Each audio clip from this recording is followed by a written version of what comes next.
We just want a peaceful holiday, my sister said, after convincing everyone not to invite me. So I shut down everything I paid for her insurance, her kids' tuition, even the shared family plan. She can call Mom. I'm not picking up. The email arrived on a Tuesday morning while I was reviewing quarterly reports at my desk. Subject line, Thanksgiving plans, family update. I should have known something was wrong from the formal tone alone.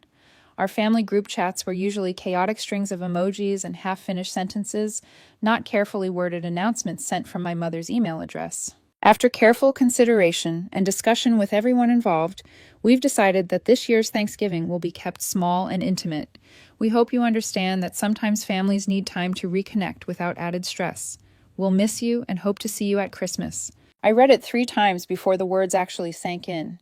They'd uninvited me to Thanksgiving, the holiday I'd been hosting for the past 4 years at my house because nobody else had space for 18 people. The holiday where I'd spent over $2,000 last year alone on food decorations and making sure my nephew's dietary restrictions were accommodated. My phone buzzed with a text from Jennifer, my colleague who'd become a close friend over the past year. Coffee at 10. You look like you've seen a ghost. I grabbed my phone and headed to the break room, forwarding her the email without commentary. Her eyes widened as she scrolled through it. Wait, your family just disinvited you from a holiday you usually host. Apparently they want something small and intimate this year. Jennifer set down her coffee with more force than necessary. Small and intimate is code for something. Did you have a fight with someone? I scrolled back through my messages looking for clues I might have missed. There were the usual family exchanges, nothing that seemed particularly heated. My sister Charlotte had asked me about contributing to my niece Sophie's school fundraiser 3 weeks ago, and I'd sent $200 the same day.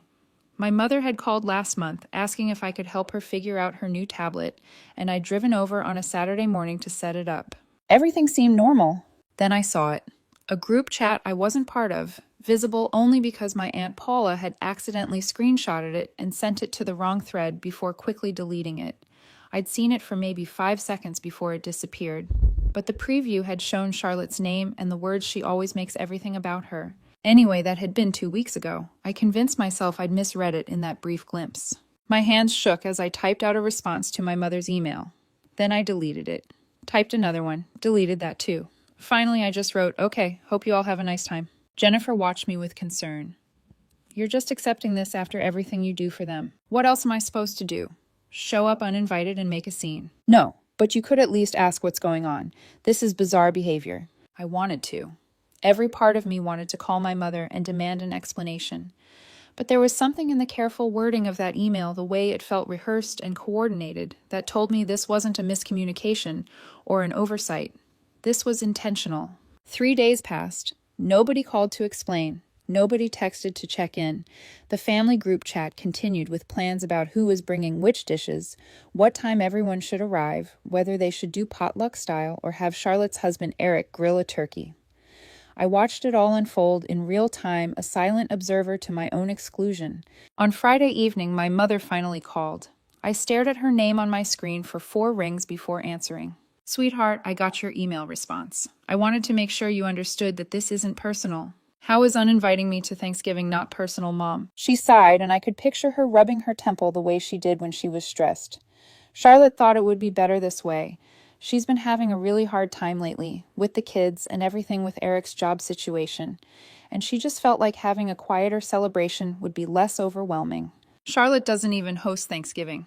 I do. I have for 4 years. Well, she's hosting this year at her place. And honestly, honey, you know how you can be sometimes.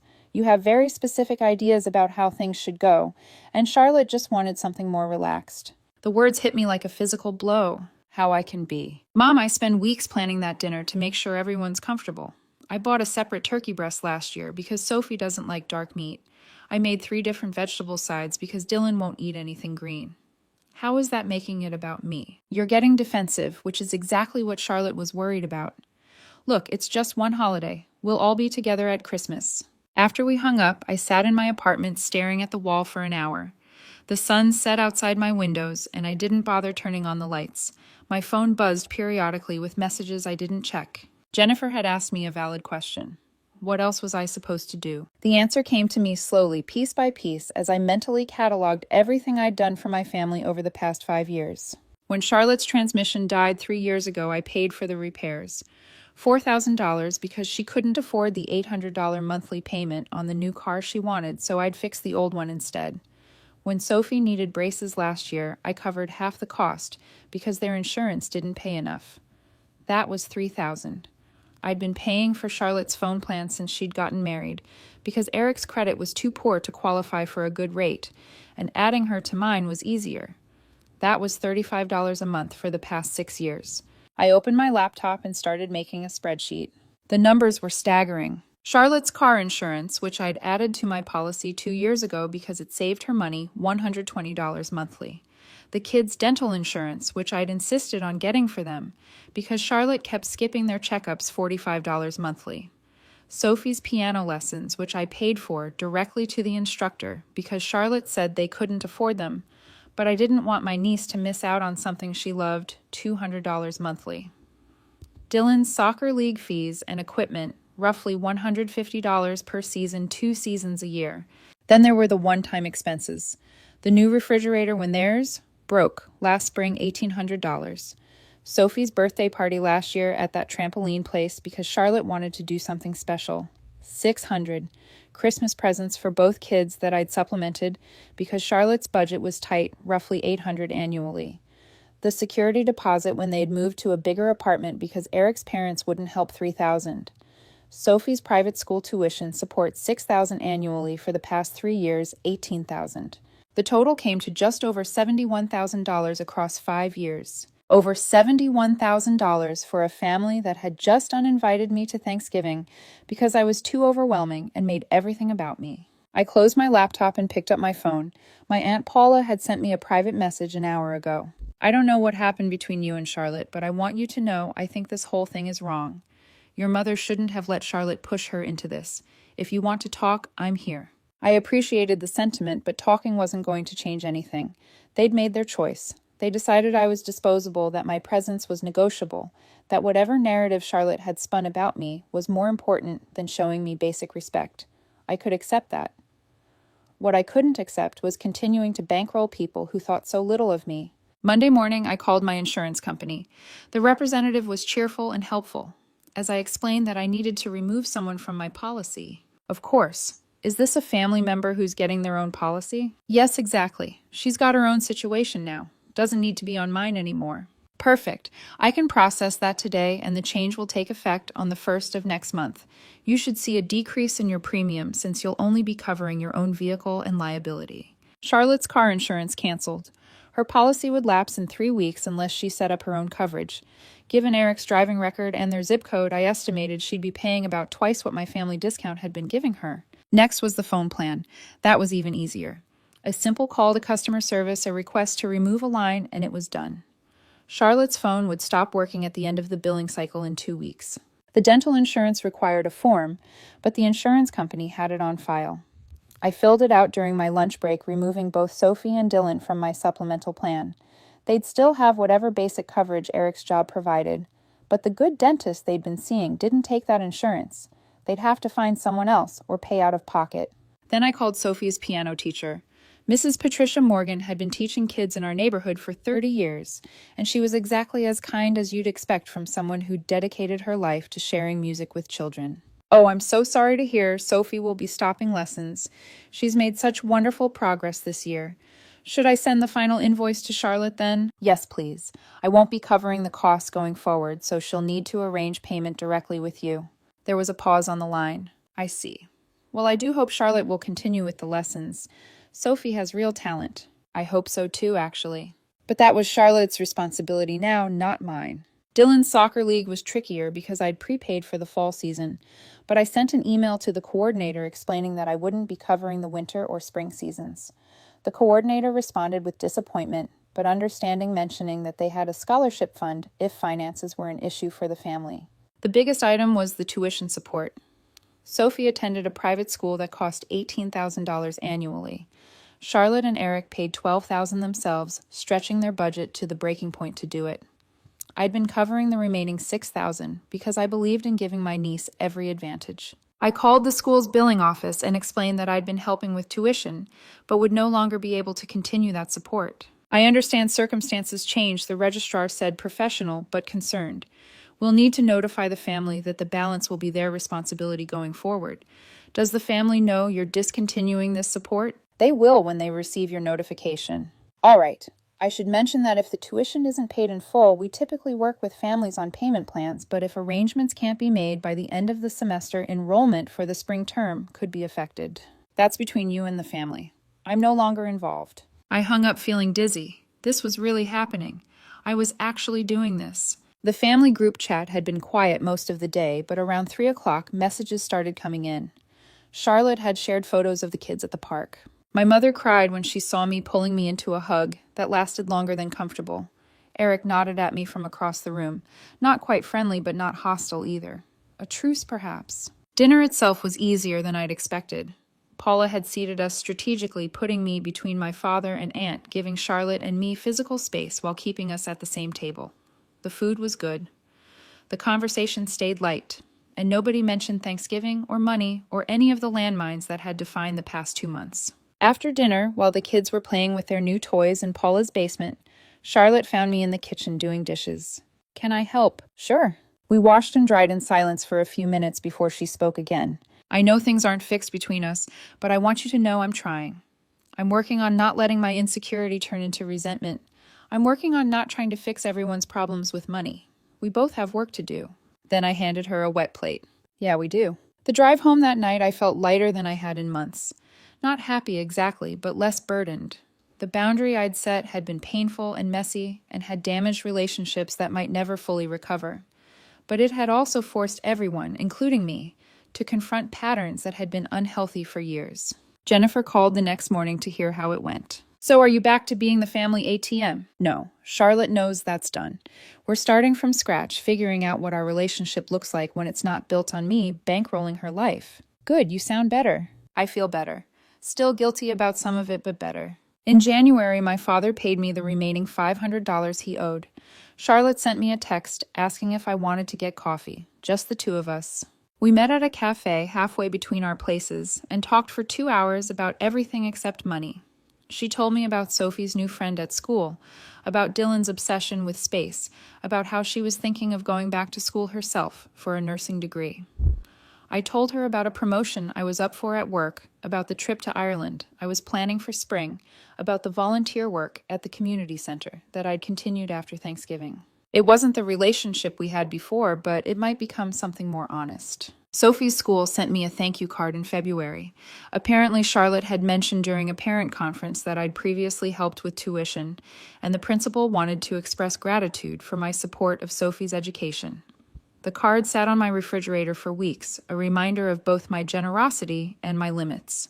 My mother called in March to ask if I'd host Easter. I said no, but offered to contribute a dish if someone else wanted to organize it. She sounded disappointed, but agreed.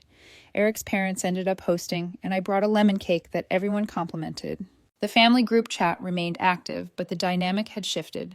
Charlotte stopped posting vague complaints about money. My mother stopped volunteering my help for things without asking me first. My father sent me a text on my birthday thanking me for the loan forgiveness on the remaining amount. I'd eventually told him to just keep it, that I didn't want money complicating our relationship anymore. In April, I got the promotion.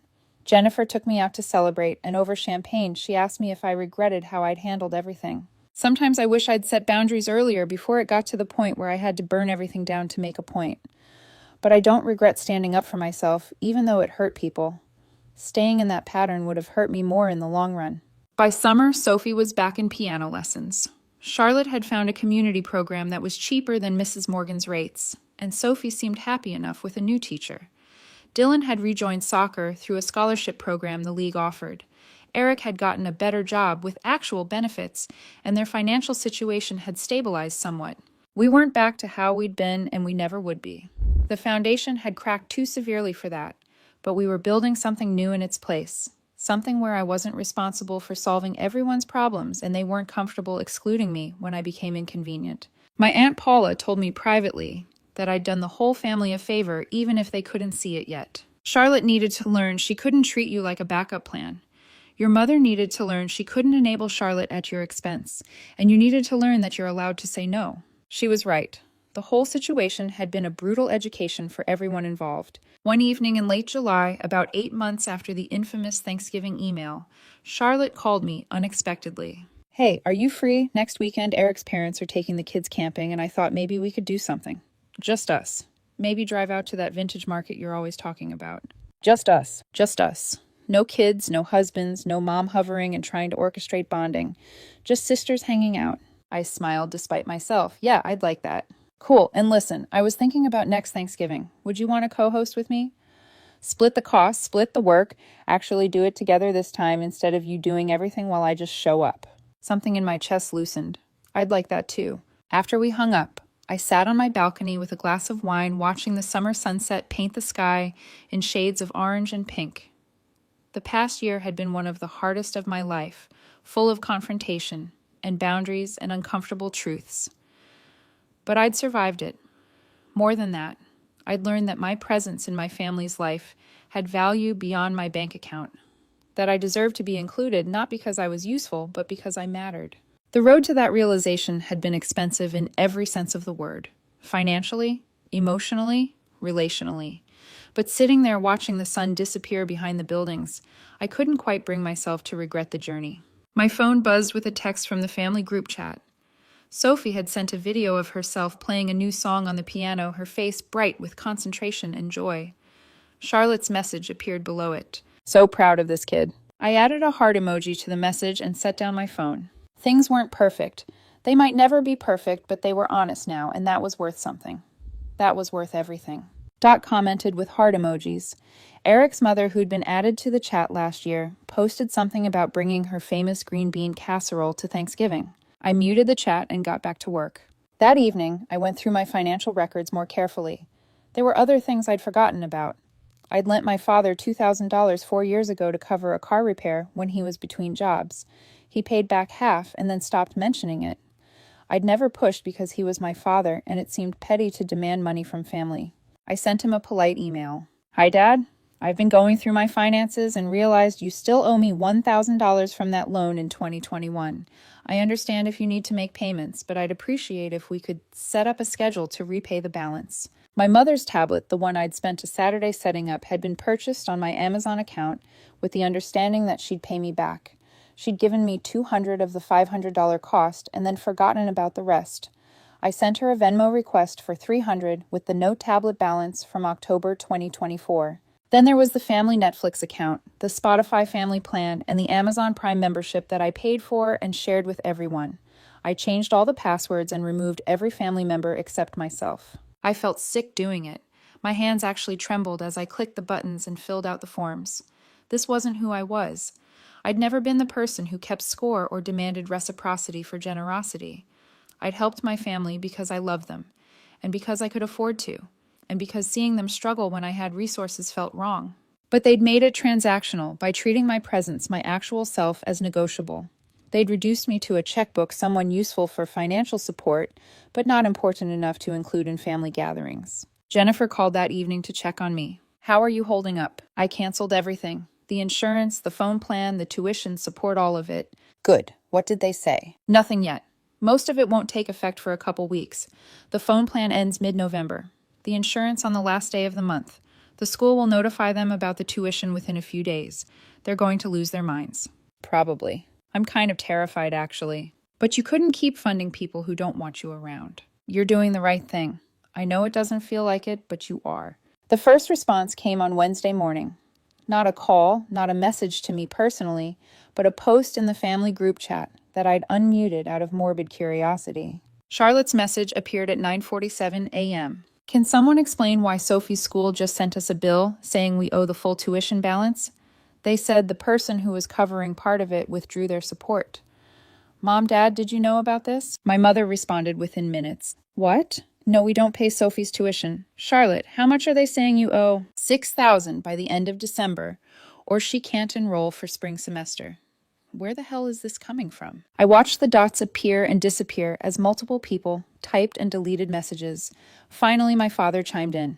"Maybe you should call the school and sort this out. There must be some mistake." Charlotte's next message made my stomach clench. "There's no mistake. Someone's been paying part of her tuition, and now they stopped. The only person with that kind of money to throw around is... She didn't finish the sentence. She didn't need to. My mother's call came 5 minutes later. I didn't answer.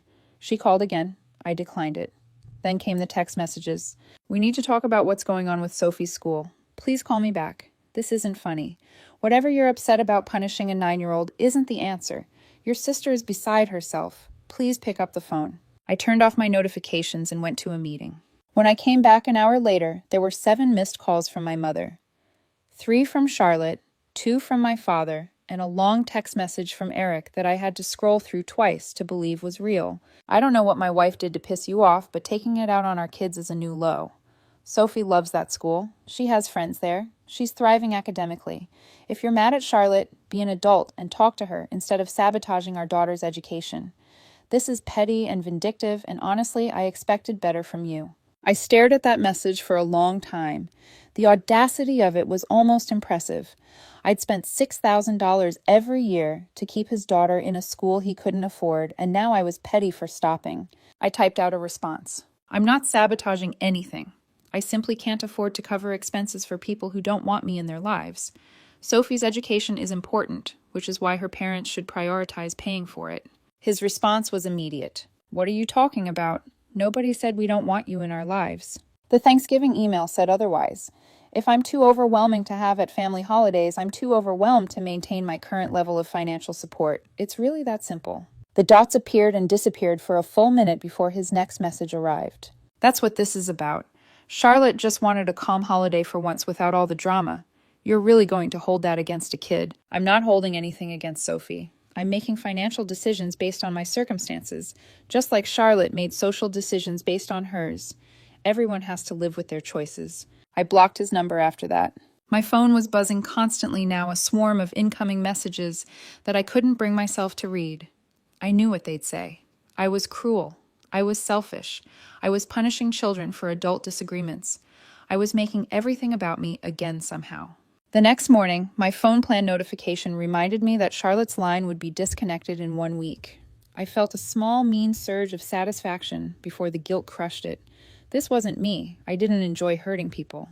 But every time I considered backing down, I remembered that email. We've decided that this year's Thanksgiving will be kept small and intimate without me. After years of hosting cooking planning and paying for everything from the turkey to the decorations to the special dietary accommodations. Jennifer met me for lunch that Friday, taking one look at my face and ordering wine for both of us, despite it being barely noon. You look exhausted. I haven't been sleeping. My family is imploding, and I'm the one who lit the match. No, they lit the match when they excluded you. You just stopped pretending it didn't burn. Charlotte left me a voicemail. She was crying. She said I'm destroying her family over a misunderstanding, that she never meant to hurt me, that she's sorry if I felt excluded, but I'm taking things way too far. Did she actually apologize for excluding you? Or just sorry you felt excluded? I thought about that. The second one. Then she's not sorry about what she did. She's sorry you reacted. There's a difference. My Aunt Paula called that afternoon. Unlike everyone else, she didn't sound angry, just tired. I heard about what's happening. Charlotte called your mother in hysterics about the tuition and the insurance. I can't keep paying for everything when they don't want me around. I know. And for what it's worth, I think Charlotte needed this wake-up call. She's been taking you for granted for years. Your mother, too. Honestly, they got comfortable with you being the family bank, without considering what that meant for you emotionally. Mom thinks I'm punishing Sophie on purpose. Your mother thinks a lot of things. Right now, she's overwhelmed because Charlotte is in her ear constantly, and you know how Helen gets when Charlotte's upset. But deep down, she knows the situation is more complicated than you just being vindictive. I don't feel good about any of this. You're not supposed to feel good about it. Setting boundaries with family is painful, especially when you spent years not having any. But just because it hurts doesn't mean it's wrong. That weekend, the messages continued. Charlotte sent me a long text about how hard things had been for her, how Eric's job had cut his hours, how she was barely keeping their heads above water financially. She said she'd only wanted a simple Thanksgiving without the pressure of my high standards and expectations. She said she'd never asked me to pay for Sophie's tuition or their insurance or any of the other things I'd offered, and it wasn't fair to hold it over her head. Now she was right that I'd offered. Every single time I'd been the one to suggest helping. But that was because Charlotte had perfected the art of the indirect ask, the carefully worded complaint that made it impossible not to step in. I don't know how we're going to afford Sophie's school next year. Wasn't technically asking for money, but it functioned the same way. And maybe I had built this dynamic. Maybe I'd encouraged their dependence by always being available, always willing to help, always stepping in to solve problems before they could even fully materialize. But they'd been happy to accept that pattern as long as it benefited them. The phone line disconnection happened on a Tuesday. Charlotte's frantic messages started around lunchtime, sent from Eric's phone because hers had stopped working. My phone is shut off. The company says I'm not on the account anymore. Did you really remove me from the plan? How am I supposed to contact people? How am I supposed to get calls from the kids' schools? I didn't respond. Later that evening, she sent another message. I had to sign up for a new plan. It's costing us $75 a month we don't have. Are you happy now? The insurance cancellation processed at the end of the month, with coverage officially ending at 11:59 p.m. on the last day. 3 days into the new month, Charlotte's car got flagged by an automated license plate reader for driving without insurance. Eric called from his phone, leaving a voicemail that was equal parts angry and desperate. A cop pulled Charlotte over this morning. She got a ticket for driving uninsured. She had no idea her coverage was canceled until the officer told her.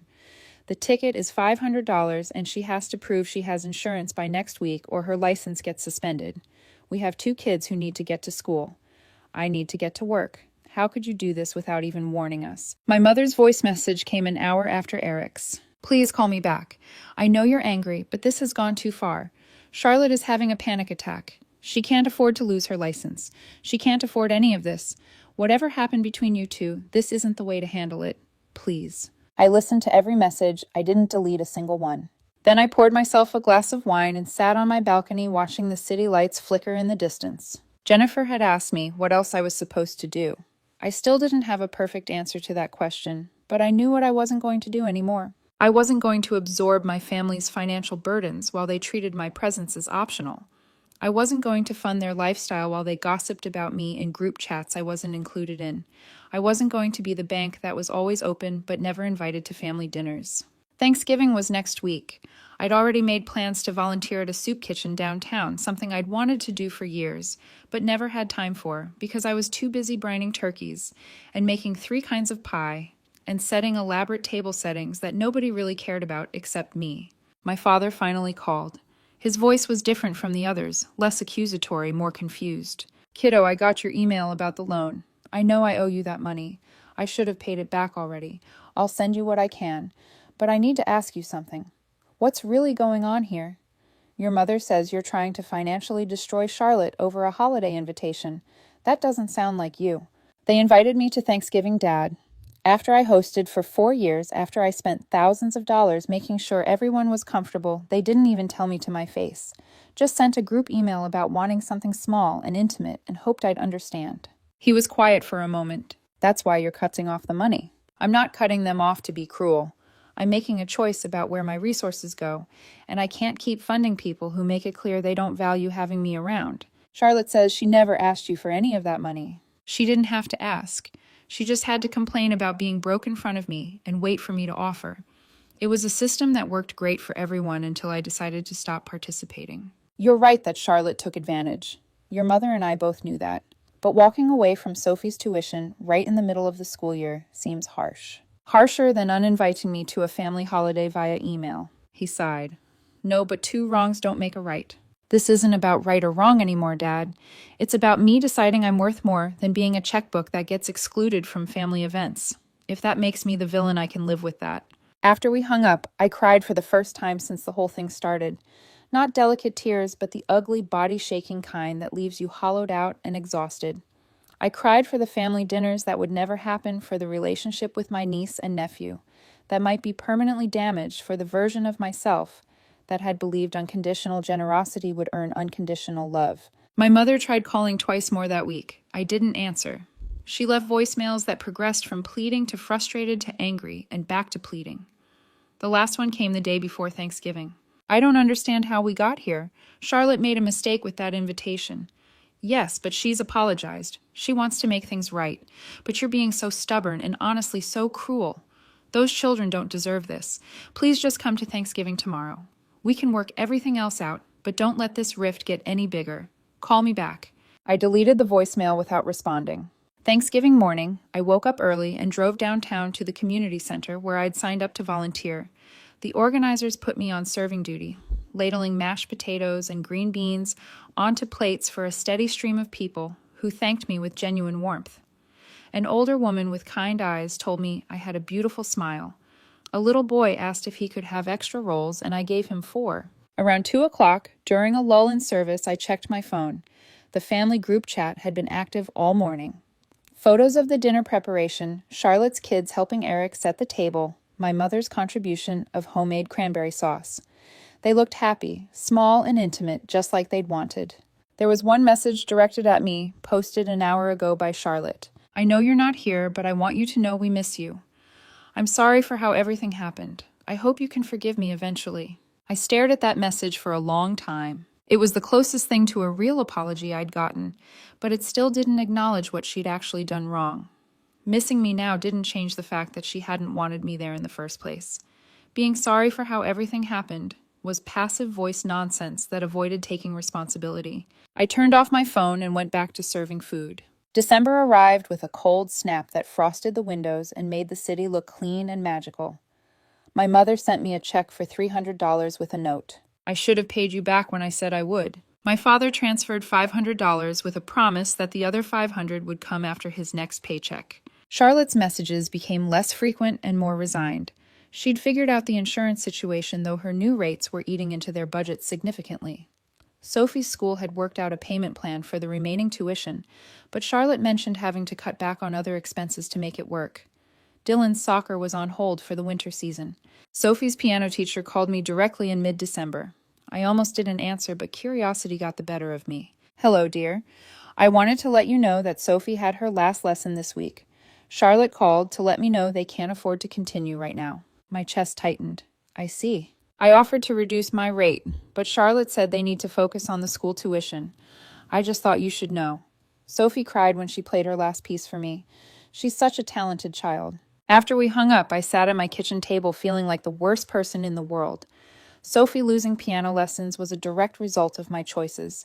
Yes, Charlotte had created the situation, but I'd chosen the specific consequence. Jennifer reminded me over drinks that week that Charlotte could have kept the lessons if she'd prioritized differently. She's choosing to keep Sophie in an expensive private school instead of finding a cheaper school and maintaining the music lessons. That's her choice, not your responsibility. Sophie's 9 years old. She doesn't understand any of this. No, but she will someday. And hopefully she'll understand that her parents' financial decisions aren't your fault. Christmas was approaching, and the pressure to reconcile was mounting. My Aunt Paula called to ask if I'd be attending Christmas dinner at her house, the compromised location that had been selected after the Thanksgiving disaster. Everyone will be there, including Charlotte and her family. Your mother really wants you there. Did Charlotte ask for me to be invited? Or did Mom just assume I'd come? Paula hesitated. Your mother insisted on it. Charlotte didn't object if that's what you're asking. So Charlotte's fine with me being there now that her insurance costs doubled and she can't afford Sophie's tuition. How convenient. That's not fair. She's been trying to reach out to me with non-apologies and passive voice statements about being sorry for how things happened. She still hasn't actually acknowledged that excluding me was hurtful and wrong. Maybe she doesn't know how. Maybe she's embarrassed. You're her little sister, and she's supposed to be the one who has everything together, and instead she's financially dependent on you. That's hard to admit. Then she should work on admitting it instead of expecting me to just get over being treated like I'm disposable. I didn't commit to Christmas. Part of me wanted to go, wanted to see my niece and nephew open presents, wanted to feel like part of a family again. But another part of me knew that showing up would signal that everything was forgiven, that we could all go back to how things were before, and I didn't want to go back. The before version of our relationship had been built on an unsustainable foundation where I gave endlessly and they took thoughtlessly, and nobody questioned whether that was healthy or fair. On December 20th, Charlotte showed up at my apartment. I saw her through the peephole standing in the hallway looking nervous and cold, and I almost didn't open the door, but curiosity won again. What are you doing here? You won't answer my calls or texts. I needed to talk to you in person. I stepped aside to let her in, though I didn't offer her a seat or anything to drink. She stood in my entryway looking around at my apartment like she was seeing it for the first time, even though she'd been here dozens of times before. Nice place, she said finally. Charlotte, why are you here? To apologize. Really apologize. Not the half-assed versions I've been texting you. She took a breath. I was wrong to exclude you from Thanksgiving. It wasn't about the holiday being overwhelming. It was about me feeling like you were judging me. Judging you for what? For not having my life together the way you do. You have this great career and this nice apartment, and you're always so capable and organized, and I'm over here, barely keeping my head above water, constantly asking you for help. It made me feel small, and instead of dealing with those feelings like an adult, I convinced myself that you were the problem, that you made everything about you, that you had these impossible standards, that we'd all be more relaxed without you there. I felt my anger deflate slightly, replaced by a complicated mixture of hurt and understanding. So you uninvited me because you felt inadequate. Yes, and because Mom always compares us and I'm always coming up short. And because Eric's mother was going to be there and I didn't want her seeing the dynamic between us, the way I'm always depending on you for stuff.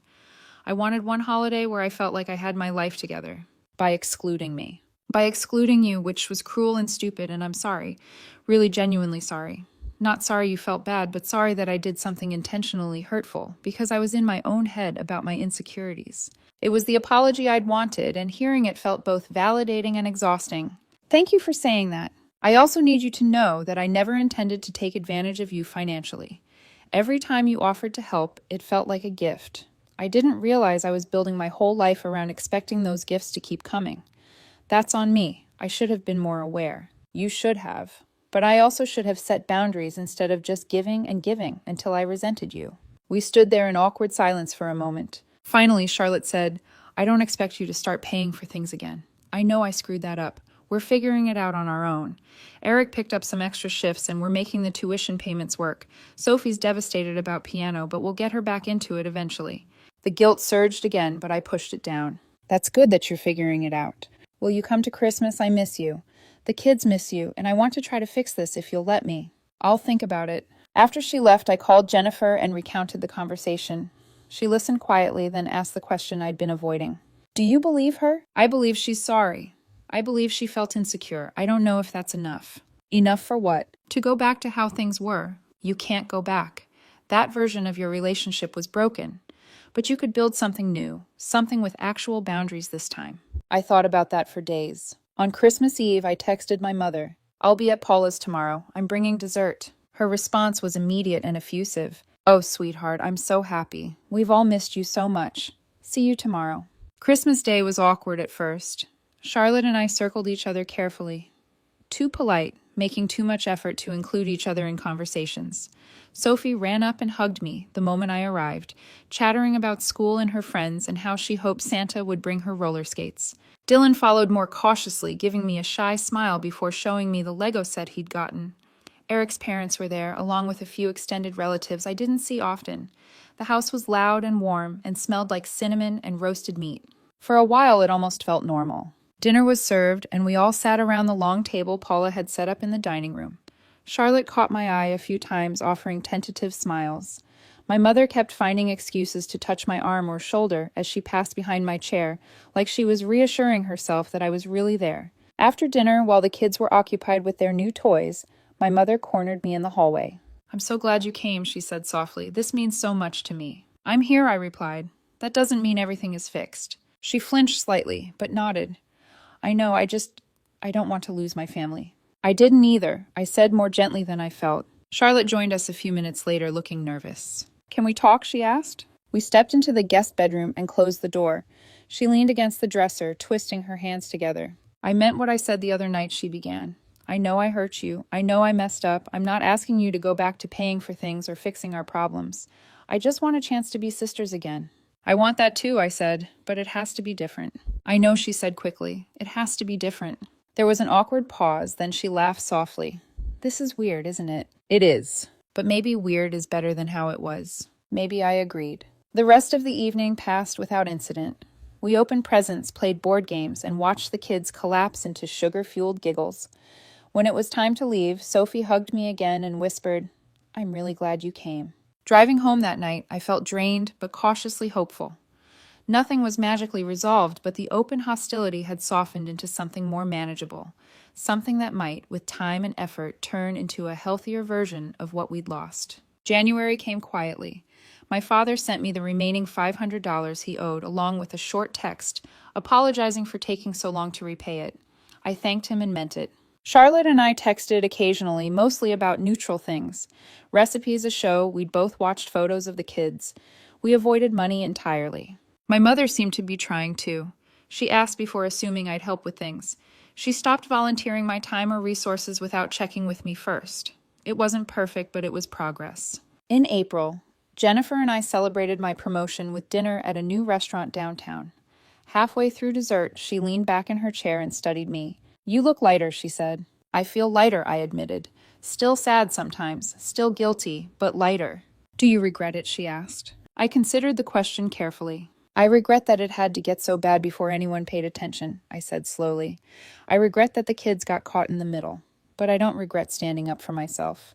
I don't regret learning that my worth isn't tied to what I can provide." She raised her glass. "To boundaries." I clinked mine against hers. "To boundaries." By summer, the family dynamic had settled into something new. Not perfect, not close in the way it once pretended to be, but honest.